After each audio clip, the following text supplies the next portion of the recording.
Yeah. Okay.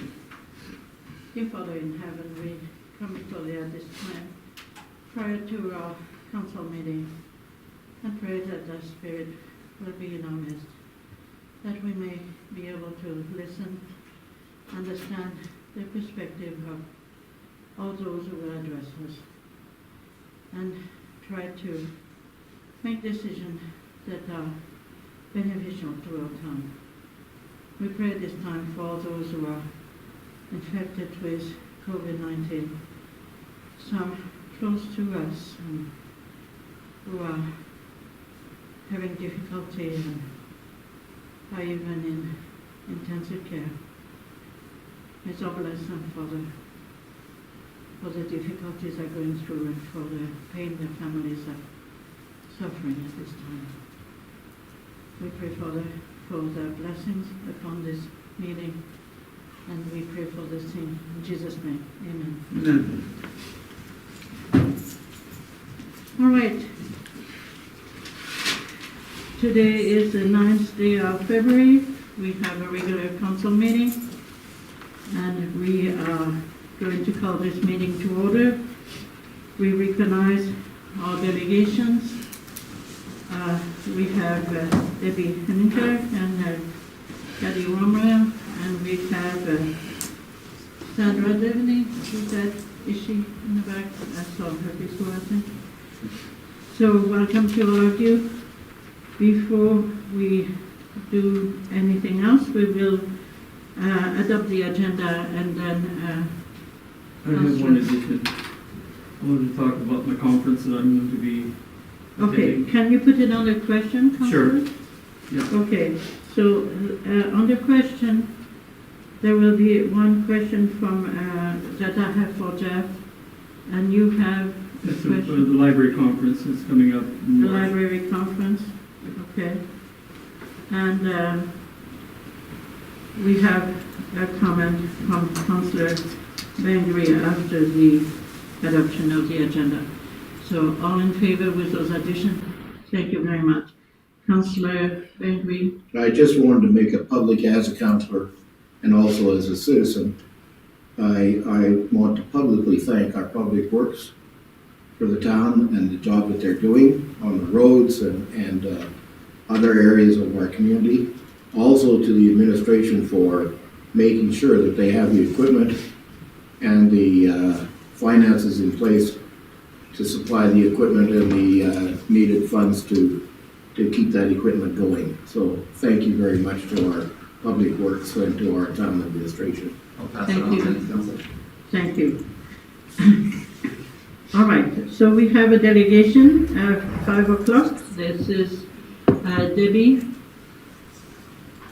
Henninger. You want to come forward and maybe address us? Thanks for seeing us again.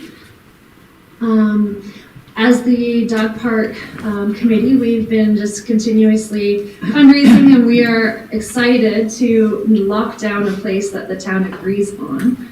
We would like to put forward a couple locations, actually just one specific location and just a couple options regarding that. So this is the area south of the pool up on the screen. South of the pool and north of the creek, as you can see in the bottom. It's behind Westwind School on the east side, and then you've got Lions Park on the west.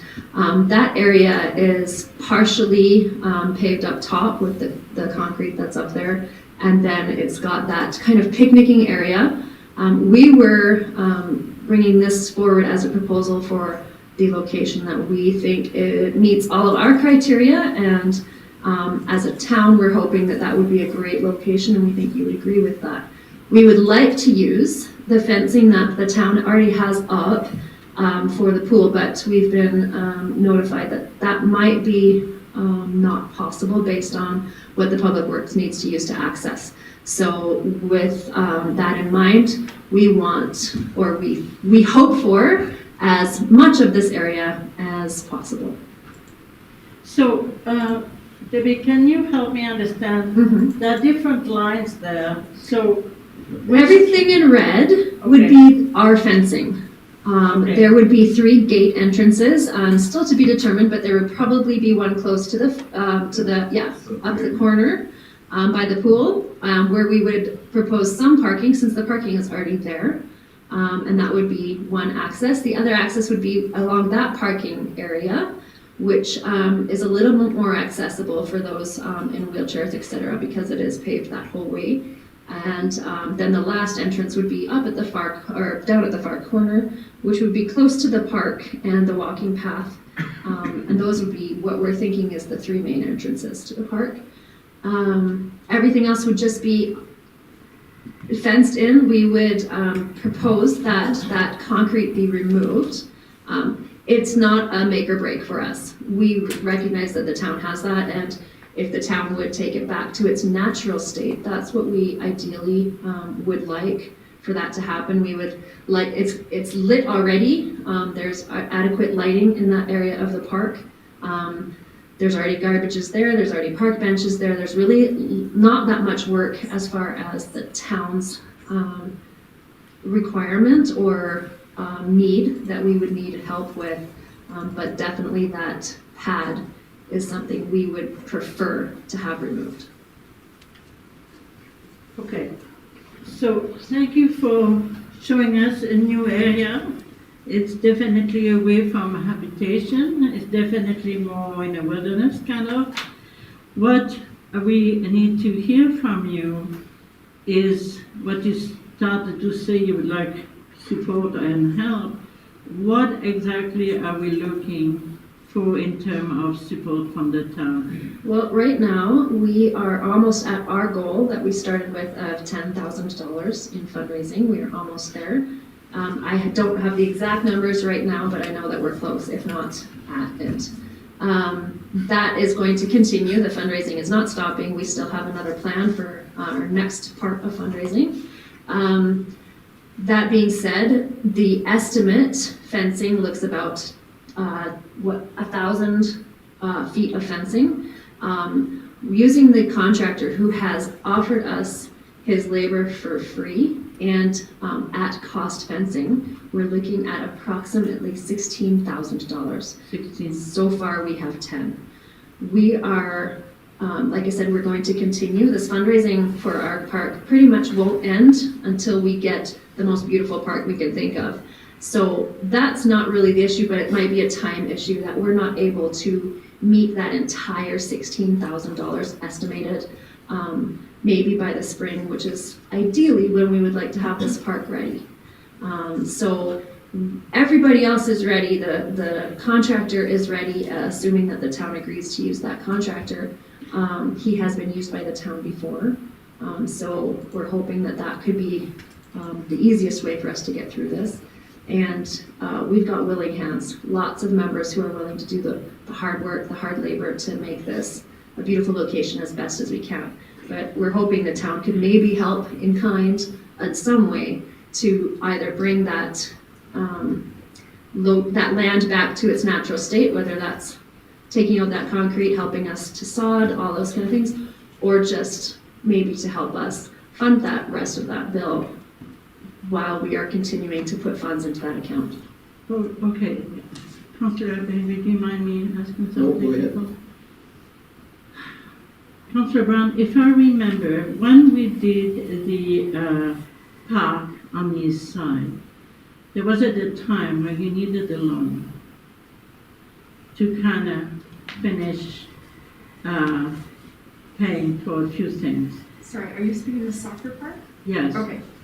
There was a time where you needed a loan from the town. Mm-hmm. And the town did lend the money to be reimbursed and was reimbursed. That's my understanding. Okay, so that's my understanding too. And then it was paid as soon as our money Right. came in, it was paid Right. back. So I'm wondering if that is something you would even consider. I mean, we need to discuss that, but as another form of help in order for you to extend your fundraising. It doesn't mean that the town might not put some money towards it, okay? Correct. I But understand that. it might mean another way. I mean, as you know, budgets are so tight right now, budget are established, there's not a penny floating around very much. So that's another possible option. What we would need to discuss that with the committee, but Okay. I'm not seeing that as something that would deter us from continuing. We're, like I said, we're committed to making this park not a one-year thing. This Right. is something we'd Yeah. like to keep going. So the fundraising, I don't see stopping anytime Okay. soon. So, I mean, I don't know how council would feel about that, but it's a possibility that I'm just putting at the table. Councillor Bengry? Debbie, thank you for going after this, and you and Kate and your committee. I appreciate this presentation. Now, $16,000, does that still give you money to provide some bag, dispensers and garbage disposal units? We have many things up our sleeves, but one of those things being approaching certain businesses to help us with that kind of thing. As for the beautification, it's a beautiful area. If you go down right now, the trees are gorgeous. In the springtime, it's gorgeous. It's really a great place that we don't have to do a lot of initial beautification to. So to answer your question, we don't plan on opening a park without being ready for those kind of things. But as far as the end goal, we're not going to be there this year, if that answers your question. We will have, we will continue to search out those who can help with whether that's the bags or, businesses have helped us. We have coming up door hanger fundraising flyers, and that was a business who helped us with the entire printing and costs of that too. So we're really appreciative to the people of Cardston who have helped us so far. Good, thank you. Councillor Barnes, Councillor Kroll. Do you want to say So, something? a couple of questions, and I don't know if this is the right time to talk about it, but that area down there traditionally has kind of been a parking area through the various activities that we've had, July 1st and the powwow and stuff like that. But that's something that we need to consider. But the other thing is, question is, the area there where the V is on this side of it, there along where the path, right behind the park, yeah, right there. Who owns that, Jeff? Is that the town's property? Yeah, it is. So that's what I was wondering, if you brought that red line down and then just kind of brought it over in that part there. Just to extend that over and use that area as part of it too. We don't mind that idea. However, the less lines that we need to change will price-wise change. The reason why I'm mentioning that, Debbie, that concrete area, I think Parks and Rec were kind of thinking about something, were you not? Because we once had talked about either tennis courts or some basketball hoops and stuff like that. When I was on the Parks and Rec, they talked about that. So if that's not the case, well, it's fine. Because this is a nice area. It would be a good area. Can I just Councillor, answer? Councillor. Okay, you want to answer to I was that? just going to answer. Is that okay? No, I was just going to answer Councillor Barnes. So Parks and Rec had asked Westwind School Division, because they have the pads up at the elementary school, they put in those basketball courts, if we could work together in bringing those up. So it was kind of taken away from that area and put up at the elementary school because they felt that was a safer environment. Yeah. And it was more lit and it was more open. So just to Okay, answer your perfect. question. Thank you. My concern is the same as Councillor Barnes, that's an overflow parking area, in an area that doesn't have a lot of parking. So I'm a little concerned about giving up 10 or 15 parking spots for venues like the football field when they're playing football, and when there's a lot of people down there in the summertime that are using the spray park, etc. So that's the only concern I have, is that is an overflow parking spot in an area that doesn't have a lot of parking. Councillor Bengry, Councillor Barnes. What I appreciate about this area is the fact that it's right off the walking trail. Exactly. Very accessible to anybody that's walking down that trail. Oh, we've got a dog park, let's get our dog into that dog park, get them off the walking trail. Yeah. And really, regarding the events, they're not a daily occurrence either, right? So, with all that, if you still brought that line down with that concrete pad there, that could be overflow parking for the various events. There's quite a bit of area Such there as- for parking. Yeah, so that's your option too. Yeah, We could leave the concrete pad as it is. It's not a great concrete pad in itself. It's deteriorating. yeah. But that could be left to the town. We know that the town, like I said, is accessing through Parks and Recs. There's a fence to the pool that needs to stay accessible, and they access it from the east or from the west. So, yes, that's a possibility to put your parking back in there, but it isn't great concrete. But if you brought that line over and included that other area behind the Westwind parking lot, I think that kind of compensates for that area you're losing. Actually, it more than does. It does. That beautiful lot of grass, Yeah. it might be the only thing that's open for those who would like to picnic, not in a dog area. Well, there's lots of area to picnic over by the That's true. playground, and that is a designated picnic area anyways. So I don't think that that's a concern really. Okay, for Councillor Brown. Councillor Brown and then Jeff. So, I'm just gonna take this off so I can speak. Sorry. So, last week, or a couple weeks ago,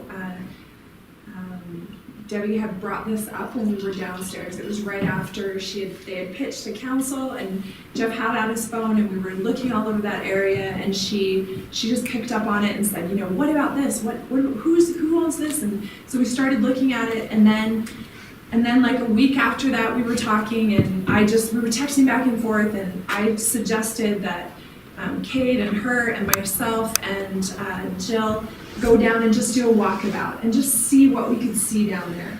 And the things that were most important, I feel that we're down there, is that we're not near the horses. It will have nothing to do with them. There's no residential there, as in houses and people's backyards, and we're not taking away from any disc golf, or we're really not taking away from anything, because this area, and if you walk it, you saw it, isn't used for anything other than piling snow up in the wintertime, which we appreciate those doing that, by the way. But it's really an unused area, and like she said, it already is existing, it already has picnic tables, it already has all of those things. So I think it's a matter of they just want to know that they have an area where the fence goes and how that's cut. I feel like that's an administration problem that they could work out themselves, but I feel like for council, if we just could support the idea of saying that spot is a great spot for what your dreams are. And Debbie kept saying time and time again when we were walking it, because I'd say, this is going to be expensive for the town, and we're really short on money if we remove this concrete. And she kept saying, look, it's not a deal breaker, but we love this area. And the other thing is, it feels really safe. Because of all the lighting that we had in there, we felt as women, we all felt that it was very, I can't speak for Jill, but you and I had talked about it, and we felt that it was very safe. And that matters. And it was wheelchair accessible, and I don't know, I just feel like the ask for council isn't, gosh, which way should we jig and jag the fence? I feel like the ask for council is, can we have this area? Can this be our home? And administration will help us walk through whatever that looks like, I feel. Okay, so Councillor Brown, you have a good point here. So Councillor Barnes? No, I'm just going to reiterate, I think that other extra space there will more than offset what you lose with the concrete pad. That gives you a bigger area, actually, if you look at it. And Okay. I'm not sure where you've got the parking on the east side there. What's that green space up in behind there, right to the west of that? Yeah, right in there. I can speak to that in Go ahead, Jeff. So administratively, we actually had a few options here, and I'll explain why we're having to juggle this a bit. I always feel like I'm the guy that throws cold water on everything. I don't want to come across that way. I think this is administratively, I think this is a good spot. I think it satisfies those stakeholders that we heard from. So I like where this is going, by the way. One of the challenges that we need to just work around from an infrastructure and how we place everything is there's a storm line that comes through here, and there's a catch basin down here. Oh, okay. And then there's also kind of let's call it an undeveloped road that the school division uses to access the parking lot, which we'll meet with them and we can work through that. I don't see that as a huge issue. So Brandon's just got to look at how there is a lot of runoff that comes off the pool deck and then daylights to the south of the pool. And so we just need to make sure that one way or another, whether it's through a bit of a swale, and we can make that all look pretty natural, all that stuff, that we're still managing any of that runoff from the pool deck. And then the other thing that I think we can work through as well is one of the reasons why we're needing an access here is around that pool deck and under that pool there are sumps. There are holes that have to be hydrovac'd out every fall. Oh, okay. So they fill full of water, Makes sense. and before freeze up, we have to go in with the hydrovac and we have to clean all those out and get all the moisture we can from under the basin before freeze up. But if you left that alone though, and just did give that other space Yeah. out to it, then you'd still have access for all your equipment. Yeah, the benefit for, if I were to take this design here, for example, the benefit for this committee is that whole north section of fence has double use now. So they're not having to pay for that stretch of fence, but it's not the end of the world either, right? We can Right. go through that. So those are just some of the logistical things that we're looking at, saying, okay, we got to make sure we manage access for maintenance, that we manage stormwater management. That asphalt there, it's pretty old. It's just asphalt. It's not cement. It would come out easy. And so it's not a big deal. I want to show you something that I had Brandon put together here. And we've just been kind of developing this even through today, right? So I had in mind, I just said, what do you think it would take just in machinery and manpower? And I want to explain this number before there's any panic about the number. I just said, get a feel for removing all the asphalt, grading and re-sloping everything, hauling in fill to the low spots, and kind of just fixing up. Like right now, the parking lot's kind of gravel.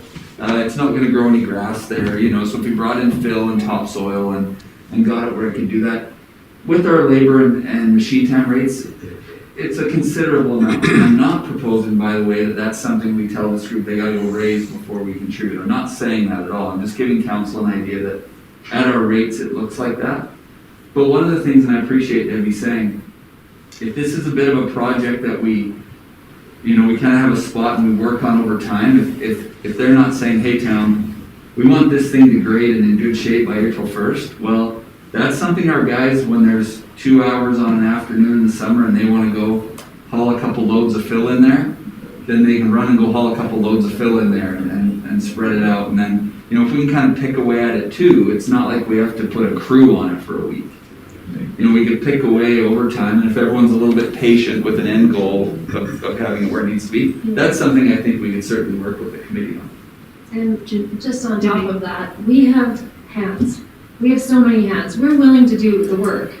We have people who are volunteering their time, who have machinery. I mean, I recognize the town needs to have a lot of their hands in this as well, but we're willing to work for this. We're willing to put in the labor.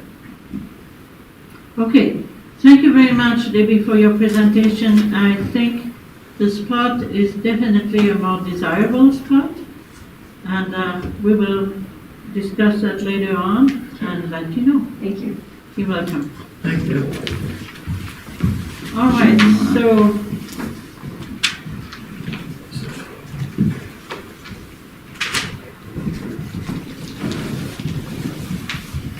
Sandra, if you would like to come to the podium, we are ready for you. We recognize you don't have a mask, but it's probably voluntary.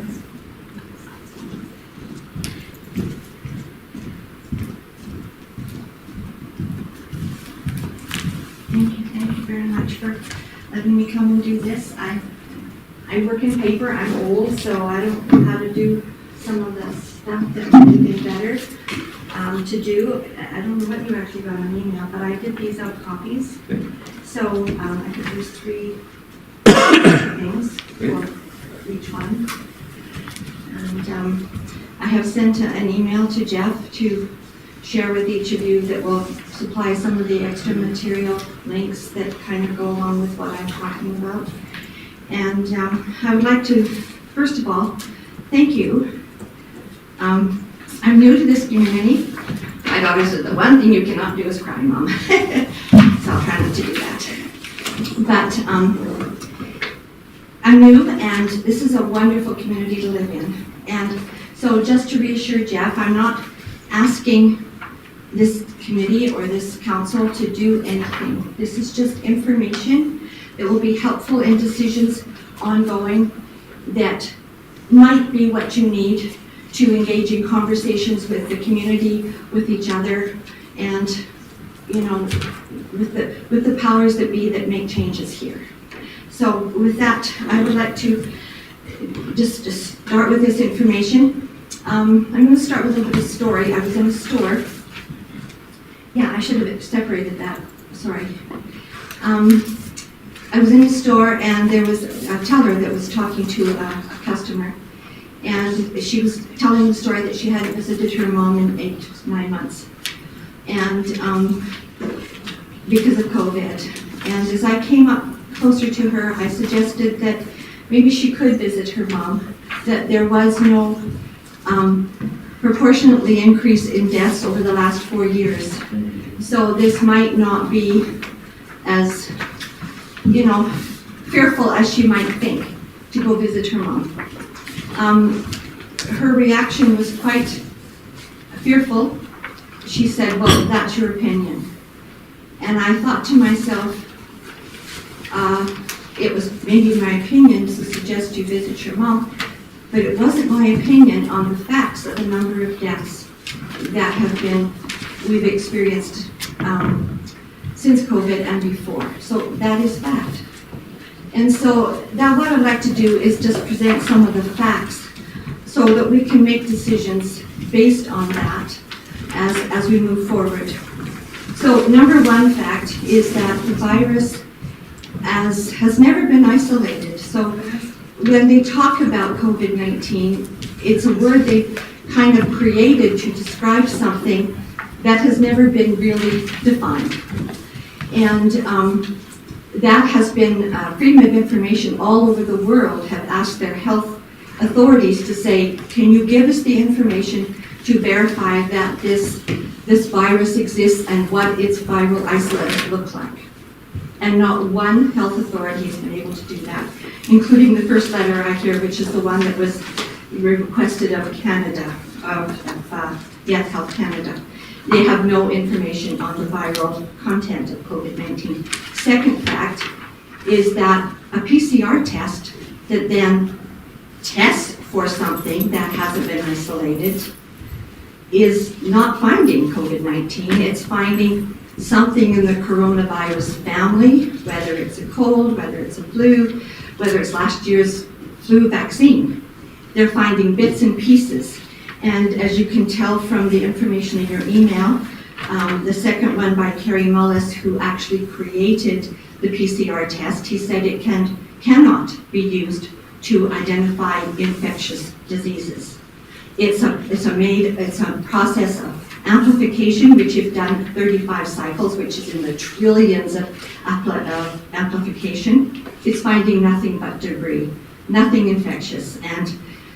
And Calgary, when we asked health, the authorities in Calgary, they do from 35 to 41 cycles. So they're not finding, the cases are not cases of infection. So that's fact number two. Number three is the numbers, and that's the third thing on your email thing. If it's the numbers for Alberta, they've gone up, 300 or 400 death cases over the last 4 years. So nothing proportionately more than the increase of baby boomers. So there has been there's a case load, but there's no increase in deaths. That's just fact number three. So, so some of the decisions that are being made in communities might be overreaching these facts. So just some examples in Calgary. It says the Justice Centre took Calgary circuit breaker lockdown to court if implemented. In other words, on Sunday, November 15, 2020, Mr. Sampson told CBC News that Calgary should institute a 20-day circuit breaker lockdown, shutting down all the non-essential services. In a number of tweets on November 14th, Mr. Sampson described the rising infections as an incoming tsunami. This second wave is large and it may run over our healthcare systems, he tweeted. We must stop the spread of COVID-19. There is little to debate here. The tsunami siren is wailing. Those were his comments. Was that fear or were those facts? The statement made by the Justice Centre said, the threat made by Calgary's emergency management chief is not grounded on relevant facts and fails to consider the Alberta Health's data on actual COVID deaths, the hospitalizations, or the ICU capacity. So that's just some more information.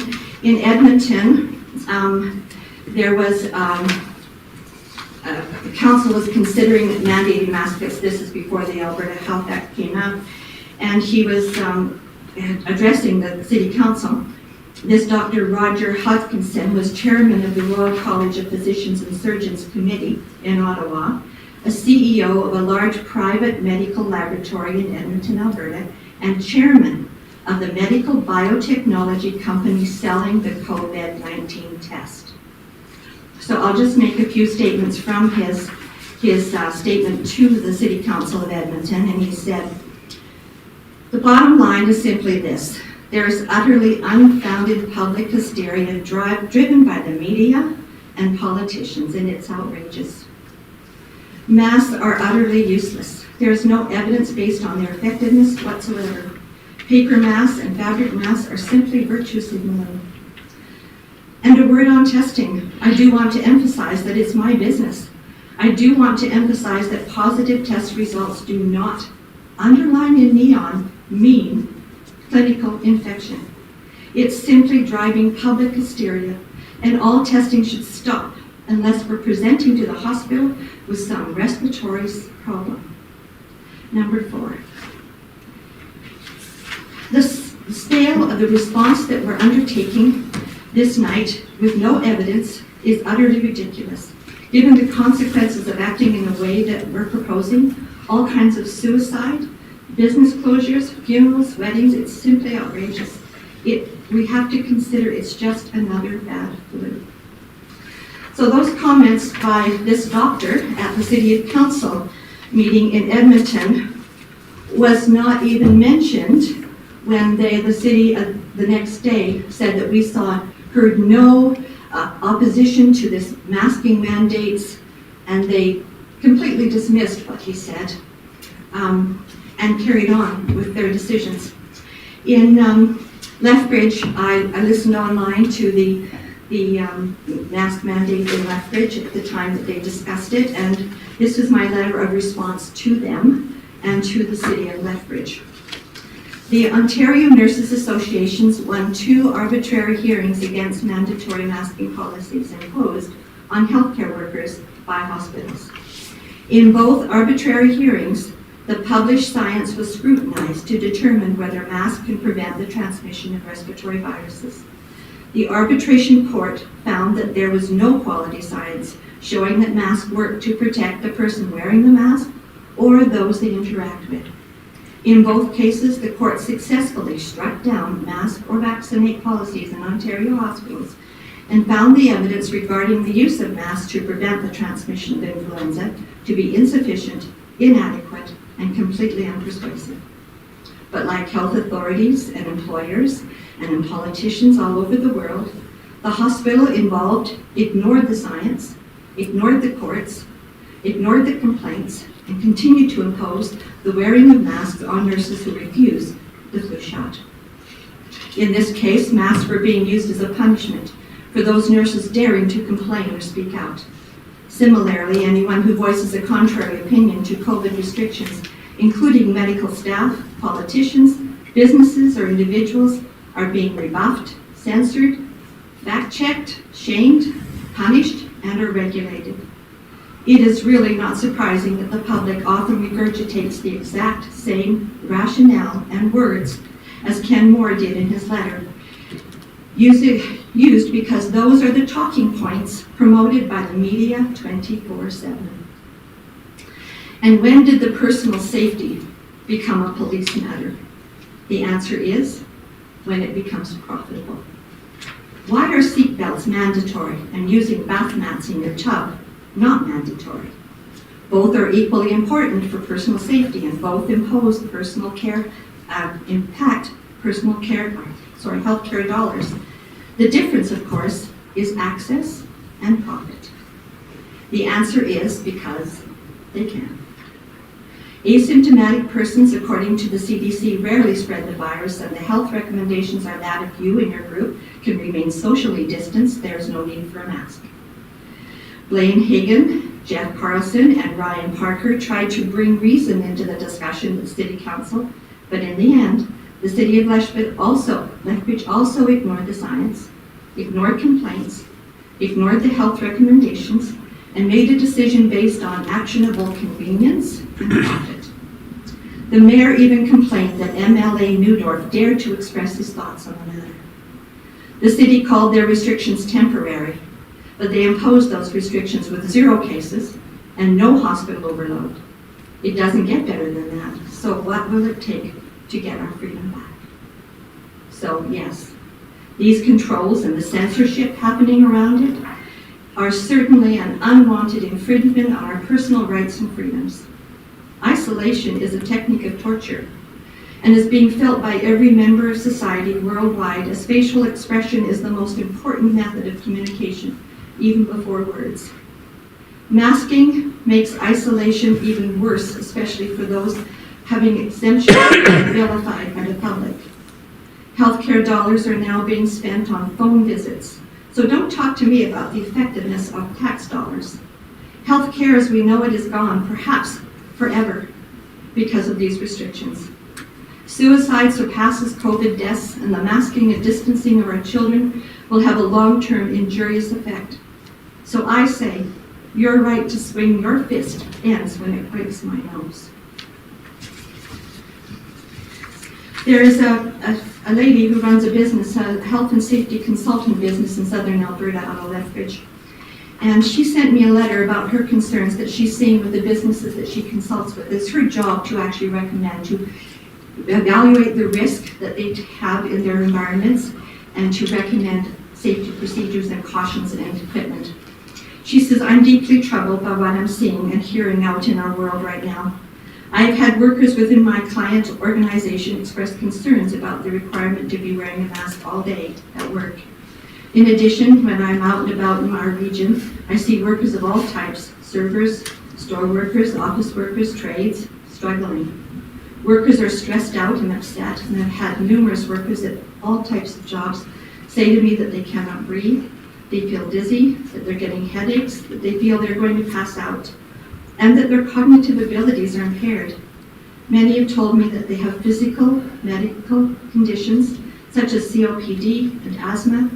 Many have told me that they're scared to say anything to their bosses for fear of losing their job, scared to say anything to their co-workers for fear that they'll be told on, and some have even been bullied and shamed. My concern is that these conditions caused as a result of the measures that the government has mandated have created very real and very serious harm to the physical, psychological, and social well-being of all workers. When we introduce a control measure, we might end up introducing new workplace hazards. She goes on to talk about other things, but right now, I gave you a booklet here. It lists the exemptions that are listed in the Alberta masking provincial guidelines right now. And all I'm asking is that we respect these in every capacity that we can.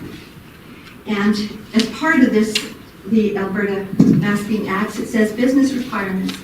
Private businesses may set their own policies as long as they also meet the minimum provincial requirements. This is the minimum provincial requirements. And I think this is what we need to maintain. This is what I have been able to appreciate and enjoy in this community. for me and those that I care about. And one of them is if you are unable to wear a face mask due to mental or physical concern or limitation, you are exempt. You shouldn't have to justify that. You shouldn't have your stomach turning every time you enter a store. You shouldn't be afraid to leave your house because you don't want to buy almond milk. And more than that, I made a booklet here. This is the same one that I took to your house. This is an open letter of parents who have concerns with the masking of their children. I've taken this around to the schools here in town and had a good reception when I mentioned it to the secretary. The principal is standing there. He says, "Can I have a copy of that?" And so I'm grateful to supply this information, but if you glance through this, you will see that there's concerns about the material that the masks are made of. That my grandson says that his nose runs every time he puts it on, so he's breathing his own snot all day. I mean, we have to think about what we are creating that might be harmful and long-term harmful, especially for our children. So, and I have personally witnessed this in a lineup where a little girl was changing the mask on her younger brother because he had it upside down. When he took it off, this is what I saw. This was very hard to look at and not think we're doing something very wrong here. Anyway, again, we're using 15 minutes or more. Well, I'm done. My last statement is this. I thought this was an apt comment to make at the end, but also expressing my gratitude that you haven't gone here, that this has been a good community and is respecting exemptions and I think realize the bigger picture of what's going on. But anyway, this is Paul's Pizza from Airdrie. He said, "We do what is required health and safety wise and won't do anything more."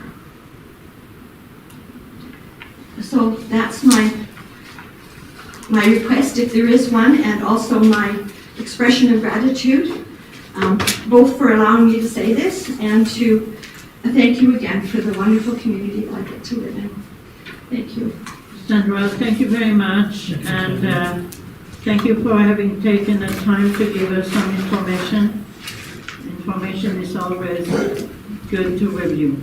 I did, was too big to print for everybody, but I'll leave it here. I've underlined some of the, so it's easier to print and get through. Right. If you want to grab this, it's a 39-page document. If you want to leave it with It's administration, basically, it'll be the a links good that are on here are the ones that are on this website. And these are a lot easier to listen to, the little YouTube. But these are basically 100 studies that were done on the different things now. Thank you. Thank you very much. Thank you. Again, thank you very much for letting me do this. Thank you, All Sarah. right, Just a comment. go ahead, Councillor. Last week I had to run into the Dairy Queen because they had forgotten something in my order, and I went in there. One of their workers was in there apologizing, took his mask off and was apologizing why he couldn't come to work. I looked at his face and it was just all rashed and pocked. And I felt for the kid, and I thought, I hate those masks. That's why I'm wearing these. Yeah. So- Okay, thank you so much for this comment, and thank you again for your presentation, taking the time to come on this very cold day. Thank you. Thank you very much. All right, so we have minutes of the regular meeting of council, January 26th, that need to be approved. There was a few tweaks that have been made to them because it didn't quite reflect the motion I had made. Motion to accept the minutes of January 26, 2021. Okay, any comments? All in favor? Thank you very much. On the sixth bylaw and policy, there is a draft bylaw 1696 animal bylaw. We're only going to consider this, the second reading, that's about all. Councillor Court, you had brought something up last time, which was the concern you had about the horses and about the deposit on the streets and the nuisance it created. And therefore, that bylaw is back on the table. To know if anything needs to be added. Now, we had asked administration to kind of contact the owners of carriages or horses who are used in town. I don't know if that happened or not. Speak up. Please. Yeah, so with this, we thought the timing, we were already entertaining amendments to the animal bylaw, and then we tweaked a few things around fancy licenses and some of the legal wording. So tonight I was telling the mayor, if we just do second reading, when we get our feedback back from those people who we've engaged on the horses, maybe if there isn't any voluntary compliance before we pass the animal bylaw, we could put something in it. Unless this drags on a long time, but I never like to amend a bylaw a week after we pass a bylaw. So maybe if we get some feedback in the next 10 days or so, or then we can have a discussion whether there needs to be anything related to those horses in the bylaw before we do third reading. That was our thought behind it, but it's not crucial either way. We just thought that was convenient, if anything. Okay, are we okay with that, Council? Okay, so Councillor Drew, you want to? I'll make put a that motion for second reading of bylaw, draft bylaw 16. Oh, Mayor, sorry to interrupt. We've made some changes since first reading, so it requires a resolution to accept the changes and then a motion for second reading, Councillor, sorry. So that's about the fancier license. Yeah, and we stuff. changed some Okay. shalls and mays and a few things. Okay, like all right, so the first thing we need a resolution to accept the modification. Councillor I Barnes? move to accept the modifications for the bylaw 1696. Okay, all in favor? Thank you very much. Councillor Drew, go ahead with your motions. Make a motion. You want to interrupt, Jeff? No, I didn't. I'll make a motion for second reading, draft bylaw 1690. I feel bad now, Councillor. Just making sure. You're so cheeky. Lesson learned. All in favor? Thank you very much. He's developed a sense of humor since he retired. Yeah, I mean, that really is good. Just that much. Very much. All right, let's move on to other business. The IFD for recommendations from CCW, there were about 4 recommendations, 1, 2, 3, 4, 5, sorry. So we need Councillor Court, the first one was your recommendation to council. Do you want to turn it into a motion? It was regarding the survey. Yeah, I'm just trying to figure it out and put it into a motion. I'll make a motion that we accept the recommendations that council adjusted the survey as discussed. Okay. Any question regarding the survey? All in favor? Thank you very much. Okay. Councillor Selk, do you want to take the next one? Make a motion to direct the administration to draft a letter to Premier Kenny from the mayor supporting a balanced approach to COVID and requesting consideration for businesses and the negative impact of lockdowns, both on business and family mental health. Okay. All in favor? There is that letter there. There are just a little tweaks that I will request when we get to it.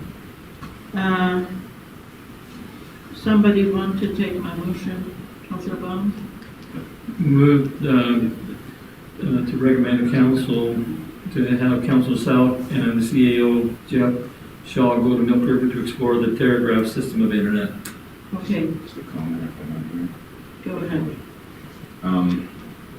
It seemed that there was more interest than just myself in Yeah, wanting to that's go. what I was wondering. And the other thing, Mayor, I wanted to point out is that since we've had our council meeting, I had a conversation with my buddy Phil from Milk River Right. Cable Club. And what he's prepared to do on that day is actually create a map of the town of Cardston, show the potential sites for all of these radios, so to speak, Right. and then give us an approximate cost. Okay. So I think it's beneficial if it's more Okay. than just. So, Jeff, do you want to And jump since the in? meeting, actually, Leonard's come to me and asked if he could participate in that as well. Yeah. He's quite keen on learning more about it. Good idea. Okay, by show of hands, the problem is, of course, the driving there and the separation, and I personally would like to go there, but who else? Yeah. We can't, what if I ask Delbert if we can borrow his minion bus? Show him what? Use the senior bus. Yeah, there you go. Okay. Probably use the senior bus. And I could turn a wheel from the hospital and actually. Okay, Councillor Selk, good comment, thank you. Do we have, never mind on the wheels. Can you give us a sense of time or date or whatever? I think he was talking about, and well, when we talked last week, he was talking approximately 2 weeks from that time, but he said, listen, I'll be in touch with you when I have it all set up, then we'll nail down a date. So we're gonna have to be a little open-ended on the date here. Okay, all right. So you're talking end of February, or you're talking before mid-March, possibly?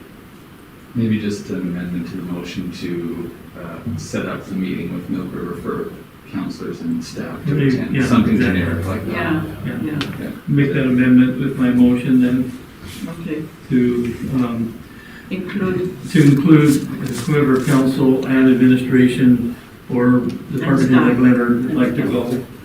okay, That would be my motion. all right. All in favor? Thank you very much. Okay. The next motion, somebody need to do it for me. Councillor Brown?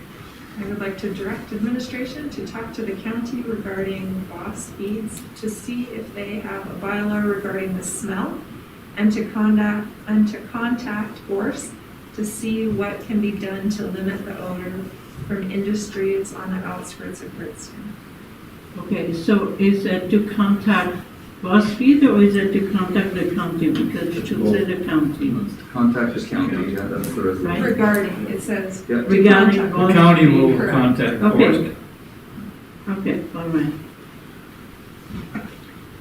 All in favor? Thank you. Trustee, do you want to take the motion? I'd like to make a motion to direct administration to engage the board trial participating in the sewer plant upgrade as per the current. Okay, all in favor? Thank you very much. Good job. All right, let's carry on with 7B. Thank you. The indoor recreation facility. Mayor, I can speak for everybody. Yeah, Jeff, I know you have a few things I want to say. Believe it or not, I wouldn't mind a very short discussion on the rec facility now. But, so in summary, we're ready to go on the survey. So we were going to work through a third party. Shem was actually able to arrange everything in-house through our own website to do the survey. And so he's built that database. So we are prepared to have unique codes for every property. We have a set of unique codes for every business. And it can go live as soon as we get it distributed. It also just so happened we had a community group that was going to be going door to door with a door knocker fundraising campaign that may also be able to deliver the surveys door to door on our behalf for a small fundraising donation. It appears we'll probably take them up on that offer. So So small. yeah, sufficient. Yes, ma'am. A citizen from Lickrest asked me, how would they manage to get that Yeah. survey? So And for the our same happened with the Temple City. correct. So with the institutions, our current plan is that we're going to print copies sufficient for the institutions and talk with the management that if they have residents who they feel have capability and have an interest that they can give them, and we'll pick them up maybe a week hence. But we will code all of those for institutional and give them a hard copy. Okay, so most likely a lot of those people would prefer to phone the town. from what I And know. that's an option as well. That's fine if they wish to call us. All right, thank you. Jeff, in the case of a renter, Yep. if you're gonna go door to door, Yep. what happens there. If So the in the- commander fills that survey Yeah. out and he's not the homeowner. Correct, so in the preamble, we said if you're a tenant, we invite you to complete the survey, but we also invite you to inform your landlord that they may call the town office if they'd like to take it as well. So Shem has another sequence of codes that are unassigned. So when we know they call in, this is the address I own, here's your code, go ahead and take the survey. Yeah. So we think we have our bases covered, we're certainly hopeful, and so that's it. I think you've seen this enough now, and as soon as the weather isn't 27 below for the high, I will send the good volunteers out to each door. Okay. Mayor, Sounds good. Yes. just an idea, we should probably send a message out on Facebook, because there's a lot of people saying, I haven't got my thing yet, I haven't got my survey. Have you got yours? They thought it was out already. Yeah, we'll get in front of that messaging and requesting people that it's going out on this date, and we encourage, one thing we need to make sure is clear on there is kind of when it needs to be put in, or returned by, or fulfilled by. Right. So we'll do that for sure, thank you, Councillor. And then the only other thing I wanted to bring up, you saw I was dumping my thoughts on paper about this notion of if we're equipping this facility to be an economic development driver, and if we have the right things in it to do that, because I think it has the capacity to do that. And I don't really need a lot of discussion tonight, I just want to let you know that when we're looking at this, we may get some costs on, for example, what some retractable seating would be. We'll just kind of hold that aside for now, that if, depending on how this develops post-survey and all that, then we can, at least we have the information in front of us at the time. It's not pressing, I think we actually want to go reasonably quiet while the survey's out. JD and I were talking this morning about, he's been putting together some operational cost scenarios and trying to use other facilities to look at that. And we were talking about, well, when do you release that? And what we don't want to do is put out new information mid-survey. So a whole bunch of people took the survey, we put out a whole bunch of other stuff, and we get the next half of results. We're worried that anything substantial from us during the survey time would impact the survey. So we're just gonna sit tight. If we can get the survey out next week when the weather smartens up, we'll give it 10 days, and then we'll bring to you some packages on, okay, for the public, here's some potential operating costs, here's some drawings and plans, and we'll get that after that information. So we don't wanna manipulate those returns by introducing new information midstream. That's where we came to this morning. Thank you, administration, for that work, and I think there's some wisdom in that. Okay. Councillor. And also a special thank you to Shem. We appreciate Yeah. your work and your brain and your talents to doing that for us, so thank you. Yeah, he was able to pull off the survey that Survey Monkey couldn't do it logistically, so we're doing it in-house, so We appreciate it. yeah, it should be good. All right, thank you very much. Let's move on. The letter to Mr. Kenny, the only thing that I thought could be added is to have a little bit of a positive at the end of the first sentence, maybe not positive in a sense is positive, but a little bit compassionate maybe. And I was going to say to every community in our province, and has been most challenging for AHS and your government. Something just to that effect, to recognize that job is not a very desirable job at the best. So I don't know if you want to add it or you don't want to. Yes, no, maybe. Shem, you don't put me in there immediately, let's just put it in right now. Right. So Mayor, tell me what was your thought there in that first line? Just put in where the period is. Here, after province? Just carry on the sentence. COVID-19 has brought unprecedented circumstances to every community in our province and has been most challenging for AHS and your government. Yeah. Are you okay with that? It's just not to say we like it, we don't like it, but we recognize those other facts. Okay. Is that okay? As for the rest, I'm fine. So I make a motion to send this letter as amended, your signature. Yeah. Can we send it to the MLA also? And to the MP Mods, because he had contacted me. Can Maggie do that? Thank you. There is a motion on the floor. All in favor? Thank you very much. Appreciate that. Under 7D, business arising from the delegation, they be presented a new plan, and thank you, Councillor Brown, for taking the time with Jill to go and scout a new site. I think that site is promising to me. I don't know how many of you feel the same way, but I think I could support such a thing, and I really would like to see over the years a few improvement to the area, the parking and whatever else we need to fix, the cement, etc., but not this year. I feel most comfortable with this suggestion. This, to me, is a solution. I have absolutely no qualms about it. I've been concerned about everything else. I would be accepting for the one by the Agrodome, but this is far superior. Far superior. This is the best in.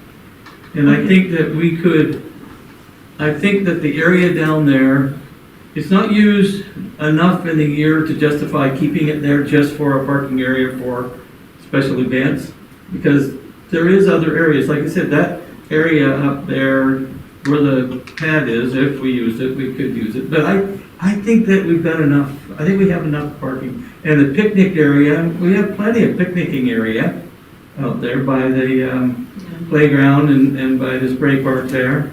I don't think that that's a concern. I like that area. The evening event are very often, except for the power, most of them are at night. Well, the other thing about the powwow, where the people park, that's also a fundraiser, and so they're parking in the field on the west side. Yeah, They're paying for that premium parking. And that's so, what we do all the time. Try to that's get right, as so many they've as got we can. parking already Yeah, for those, so I don't think that's a concern. okay, no problem. Councillor Bengry? What I appreciated is, like I said before, it's right off the walking trail. It's very accessible. It's conveniently located for all users of the community. I mean, it's central location.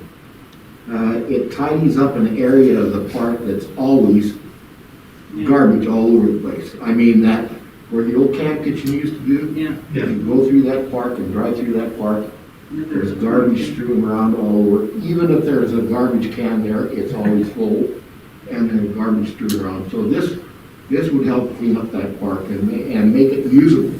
Yeah. We need to start enhancing our Lions Park to a lot more things such as this.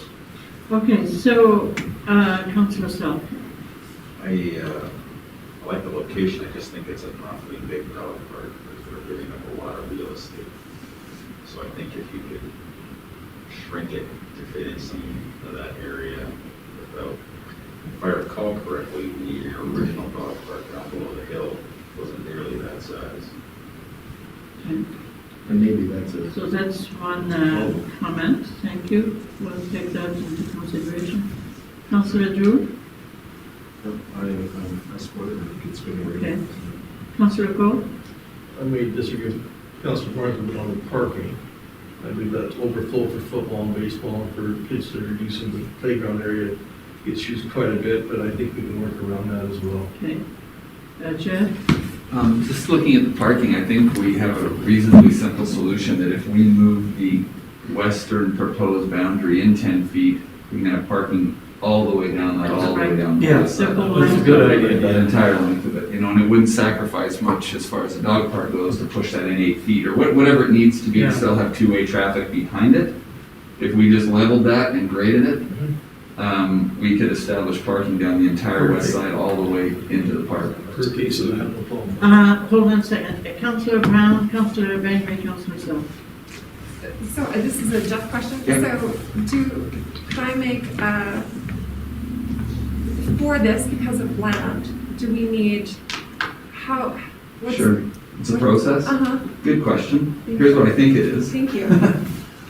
I think you should have a resolution that you support the location in principle, recognizing that I still think we should be presenting to council after administration works with the committee, kind of the final mutually accepted plan between administration and the committee. So what does the access look like, the Right. parking, the space, the size, Councillor Selk, whether we peel back some off and go another direction. But I think if you like it in principle, that frees us up to start working with them and say, hey, okay, what can work between us administratively and you? And then we bring that back for a resolution. Okay, So that's what I would like to.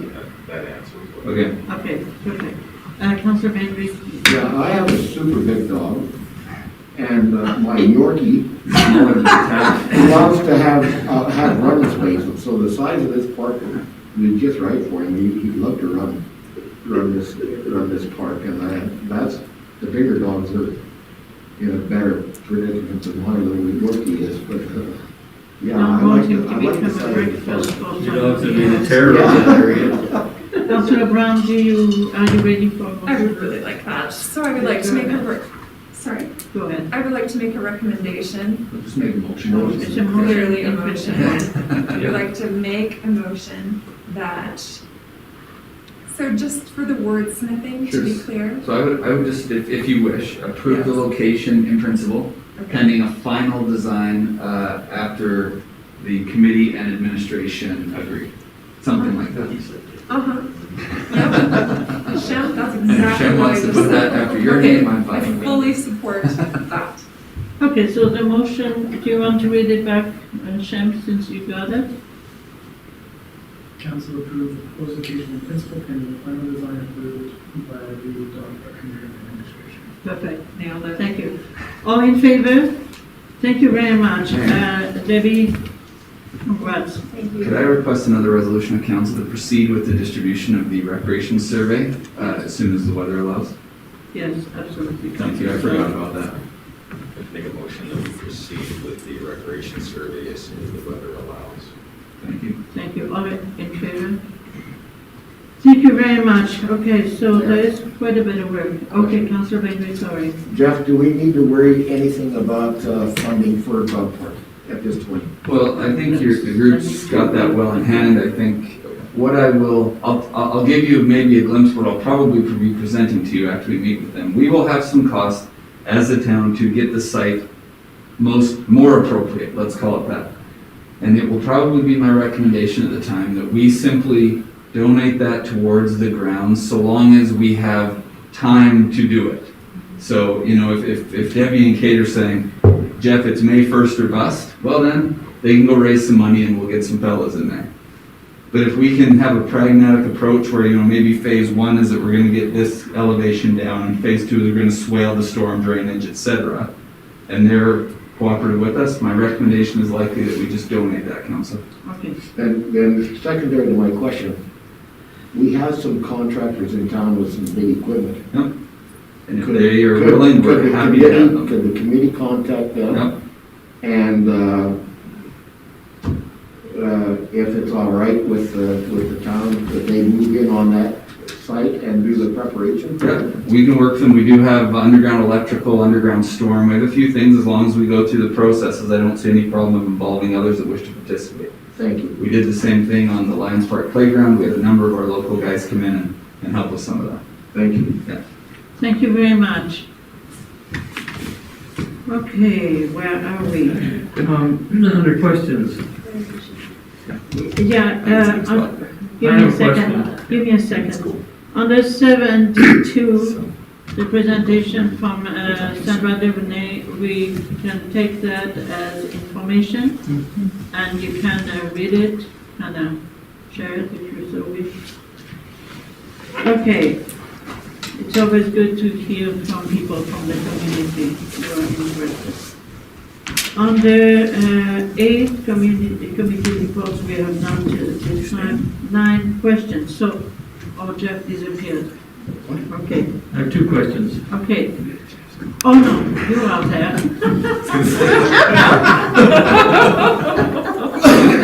Wow. Nice work, Houdini. I really need that pair of glasses. It's better than the 5%. All right, so first, I talked to Jeff yesterday about this. we've got the Brownlee presentation coming up, and Jeff was gonna give us some information. I'm registered. I don't know how many of you other. All of you are. We're all registered. So are we going to do it here, or are we gonna do it at home on our own? Well, I think the idea was to do it at home, but. Yeah. If you're uncomfortable or your technology isn't sufficient, we can certainly have it here.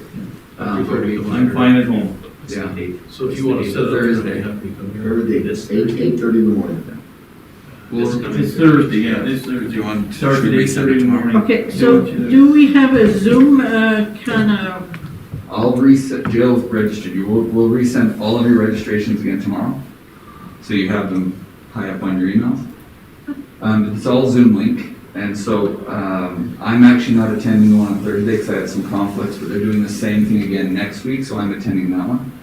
But yeah, it's up to you folks. If you wish to view it here, we can certainly have it on here. But otherwise, stay in your jammies okay, and Councillor watch it from Drew? home. So this is a bad week for me, with Valentine's coming up, so is it possible It's on the to week after. do it the week after? So there is another one on the 18th. That's one I'm registered for, yes. Oh, I'd like to be. So we can look if we can swap that. That's, yeah. Yeah, Okay. we'll make a note. We'll try that tomorrow, Okay. Councillor. Yeah, I will have a look at it. I have a doctor. For you councillors, I got a hold of this Priscilla Thompson, who is putting this all together from Brownlee.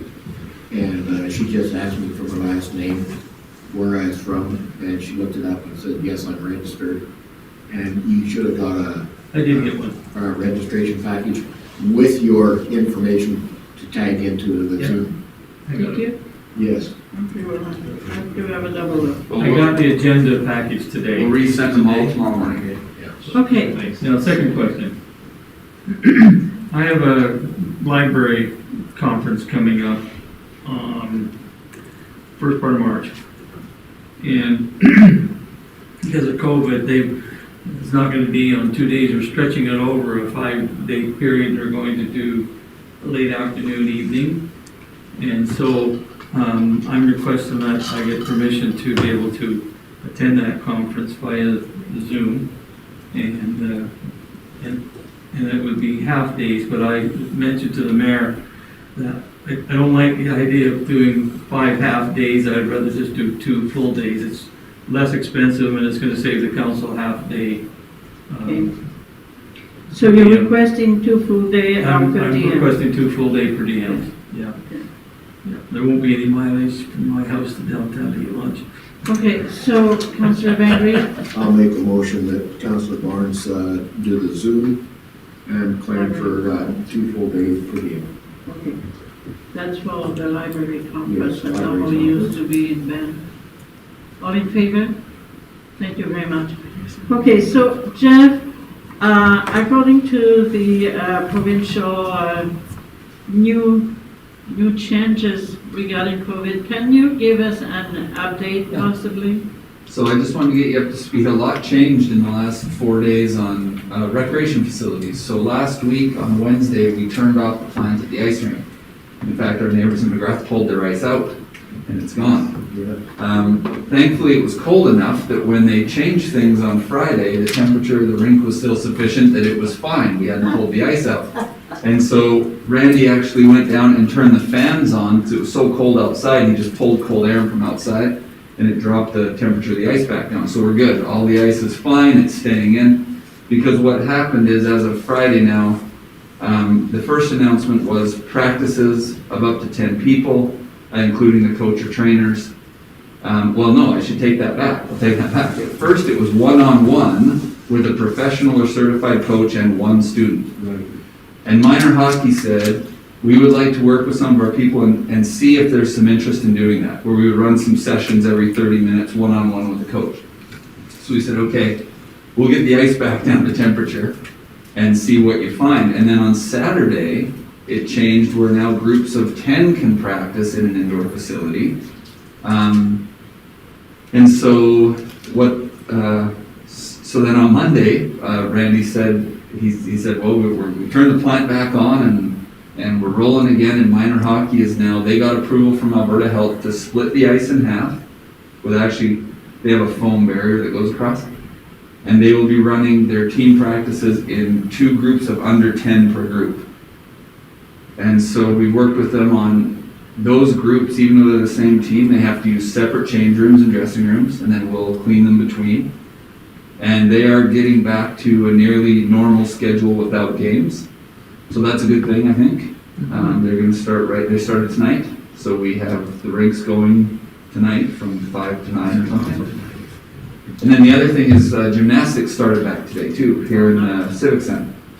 So again, very limited for them, right? So they're just running between trainer and students under 10, and distancing and the masks for the trainer and all those things. Sanitizing their equipment and everything. They have good guidance from their provincial associations, both hockey and gymnastics. I also assume skate club will have the same thorough guidance. So I just want to let you know that this really evolved over the weekend. And we were fortunate that while we had turned the plant off, the ice stayed okay, and we're back running again.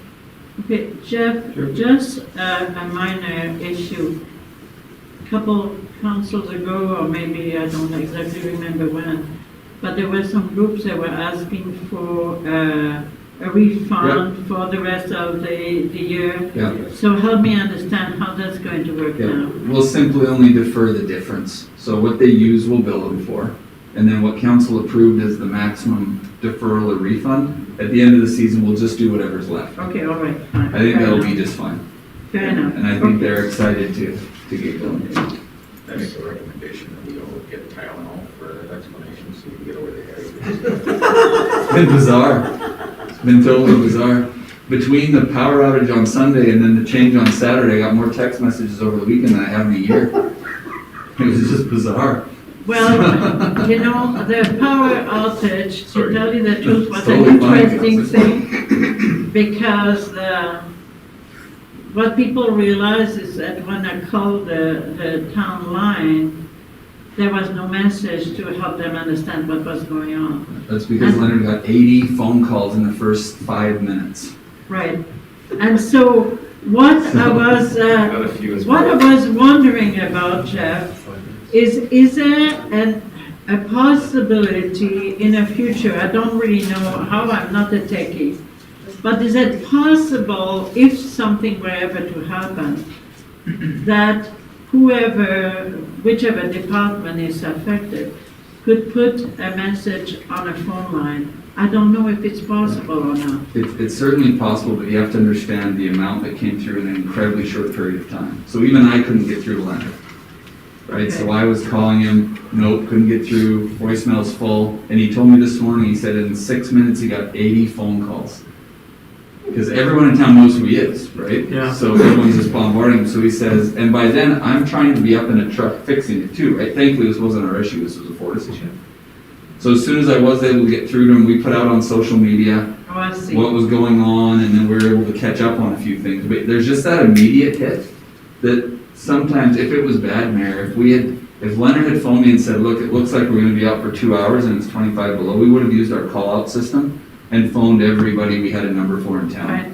That's what I was wondering, because all of a sudden I tried to contact people, but of course I have no power, I have the landline, so Yeah. of course I could not get the information. Yeah, But those who called me, I called back and let them know once I knew. I And find it then interesting Councillor that people told me think the you know same why the thing. power went out. Yeah, they called me and asked me, and I was like, I've got power. I had the same thing. And I guess the power outage was kind of bizarre because it was, So it was one phase, Why? and so what happens is, like, for example, and I'll use this example, Lloyd Stewart phoned me, so your backyard neighbor, Councillor. And he called me and said, do you know what the heck's going on? I'm the only guy in the cul-de-sac whose power's out. And that's true, he was. yeah, So that doesn't stand to reason, like why that happened, but he's connected off of a different line, and only one of the 3 phases went down just out here on Highway 5. And so my mother-in-law, for example, was out, but others weren't. And it was a very strange, sporadic I outage. know, it's crazy. Yes. Yeah. My son up the street 3 doors from me had power, no problem. Yeah. Only out for 5 minutes. That was it. All right. I had a funny anecdote though, because people were starting calling me and I didn't know the answer, so I phoned Leonard's house and Mary Lou picked up and I said, does Leonard have some kind of a warning system that you know, that kind of signals him that there's a problem with the power? She said, yeah, everybody phones him. So there you go. In small town, everybody knows him. All right, okay, let's move on, if all that is fine. So, thank you for the update, Jeff. So we now know that all the small groups, Oh, I should mention today, it changed again, sorry. okay, As of 2 o'clock or 2:30, Dr. Hinshaw said that we can again rent the rink out to households. oh, nice. We So can with- what? We can rent it out to households for a rental. Oh, So okay. with Family Week coming up, and everybody's out of school, we're hoping that we can set a fairly robust schedule throughout that week Family for family rentals during the day. Good. Well, that would be a happy Valentine's Day, or close to. Along that same line, hockey teams can't say they're a family. Or No, and that's, So we'll make sure. yeah, that was a challenge, and I'll give an example. When we first did this in December, when we were renting out family units, somebody rents it, says we're a family unit. Well, 17-year-old kid and 10 buddies show up and hit the ice, and we're like, come on, you know, you're gonna ruin it for everybody, right? So we will play some role in that, otherwise it will ruin it for everyone. Yeah, That's what happens if, you know, somebody makes a phone call or AHS pops in, and again, we got half of the grade 10s playing hockey out there because they're a family unit, then it's over for everybody. Yeah. So we'll watch it. all right. So then you have a fair amount of correspondence that you may want to comment on or ask questions. I need a short break. Okay, well, go ahead, make that motion. You don't want to take a 5-minute break or? AD and I had a wager we'd be done by 6:30, but you know. Okay, we should be done in a few minutes. Okay. Your closed session item is 2 minutes, Councillor, if that helps at all. Is that good? Yeah. Are you okay? Just one question. Go ahead. Jeff, as far as correspondence is concerned, what is the correspondence dealing with the rec center? Are you getting inundated with that? No, in fact, the 2 letters you have is the only 2 letters I've received. Okay. Okay. Because I noticed there's quite a bit of action on Facebook. But what we'll say on social media and what we'll actually Right. submit is very different. All right, thank you. I mean, there is all good points in all of those letters. There is some interesting points. The one I'd like to comment on is the H, the Jeremy Townsend from the ATV. Yeah. That was an excellent letter, and it piques your curiosity is to, they're donating the $2,500. Correct. And I'm wondering, how's that going to be handled? Can I speak to that? Please go The ahead. intention, Councillor Brown, you've had direct contact with Mr. Townsend. The intent is it will go in the food fund, and the town will be able to distribute it out of the food fund. And I agree with you, I greatly appreciate the letter from ATV, because not only did they come to you with a concern, but showing substantial support for trying to remedy the issue. I think it's absolutely excellent. Yes. Councillor Brown, go ahead. No, I was just, so this letter, to remind you from the previous council, when we had the letter from the other business, they were talking to me. I myself got a hold of Jeremy and I was talking to some of his tellers, and they had concerns with what they were Right. seeing through their windows, and so I asked for a letter. I just said, can you give us a letter? Can you give us an idea? So that's how this came apart.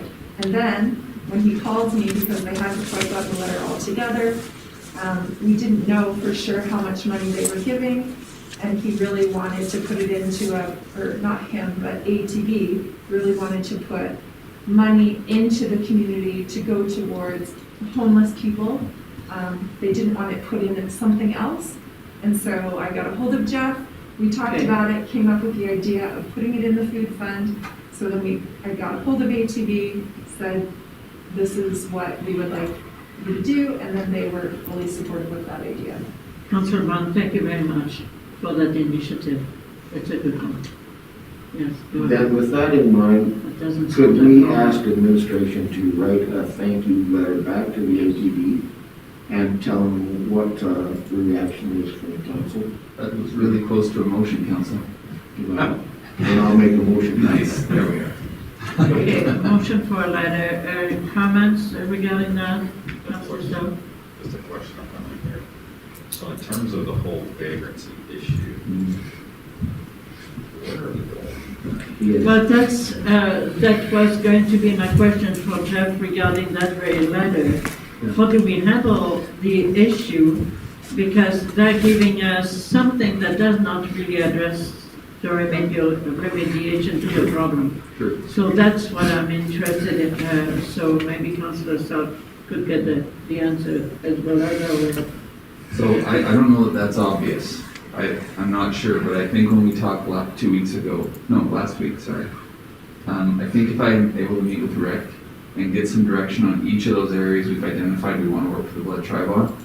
And according to Glenn, if we could create a partnership where the Blood Tribe was supporting the center we were looking at, he thinks that that would go over much better at the federal level, and he would help us with that. So I need to navigate that a little bit Okay, still. all right. Thank you. Any more, Councillor Bengry?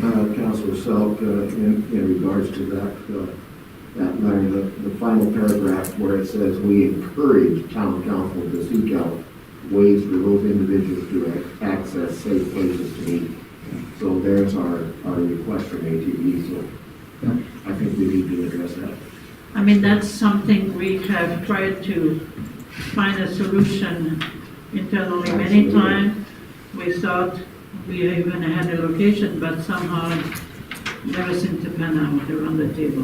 There's So a motion on the table now. So, Mayor, if I might, in part and parcel of your reply, Jeff, you just tell ATV what we're working on. Yeah, you bet. And I can even meet with Jeremy. We know each other quite well. yeah. I could hand deliver and visit with him on it. Yeah. All in favor? Thank you very much. Thank you. Oh, I wanted to mention one other thing there, and without getting into a lot of the detail, but we know the property that both letters you received are concerning. I had Sean meet with the owner of that property and express to him that we've heard from his neighbors on both sides, and we feel an obligation to follow up on those concerns as well. So you know what we were doing with the orders and whatnot. I don't want to get into it now, but I had him meet again just to express that the neighbors are contacting us, and so a little bit of extra Okay, I see. motivation, let's put it that way. Thank you very much. All right, well, that brings us to the very end of our public Motion